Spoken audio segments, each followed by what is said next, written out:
Viral ang video na ito at kitang-kita ang pagkulupumpon ng mga kapulisan kaila Ginang Hanilet at sa anak niya na si Kitty Duterte, ang bunsong anak ni former President Rodrigo Duterte.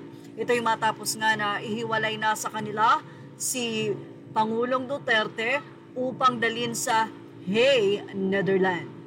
Makikita ang pag-iyak ni Kitty at ang pagyakap sa kanyang ina, habang ang ina naman nitong si Kitty na si Hanilet ay panay ang tawag sa kanyang asawa na si Pangulong Duterte. Well, napakasakit. Sabi nga nila parang pelikula yung eksena, hindi scripted, pero makikita din sa mga kapulisan na kahit sila ay tila labag sa kanilang damdamin ang kanilang ginagawa. Pero syempre ayon nga kay President Duterte ay ginagawa lamang nila ang kanilang trabaho. Samantala sa Facebook page ni Vice President Inday Sara Duterte, ilang oras pa lang mula nang baguhin nito ang kanyang profile at inilagay nito ang Bring PRRD Home sa kanyang Facebook page, ay agad-agad itong nag-viral sa social media. Ito po ay posted 20 hours ago sa mismong page ni VP Sara Duterte, ay mayroon kagad itong 180,000 likes. Wala kayong makikitang laps emoji dito, no? Puro love, puro maganda ang nasabi nga pong likes nito.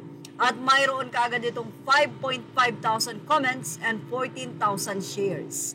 Samantala, nagbigay naman ng pasasalamat si Vice President Sara Duterte sa patuloy na sumusuporta sa kanila sa kanilang laban. Sa nasabing bagong profile ni VP Sara Duterte, sinabi nitong Bring PRRD Home. Samantala, narito naman ang taus-pusong pasasalamat ni Vice President Sara Duterte.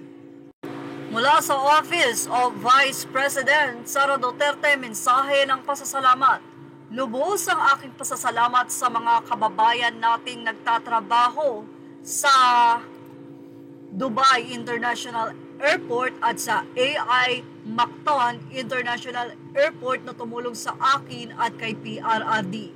Maraming salamat din sa lahat ng mga Pilipinong nagpaabot ng mga mensahe, suporta at panalangin para kay PRRD. Sa akin at sa aming buong pamilya na ngayon ay nahaharap sa matinding pagsubok sa politika. Kay ninyo gikan ang among kusog, paglaom og tiguha nga magpadayon. Daghang salamat, Pilipinas.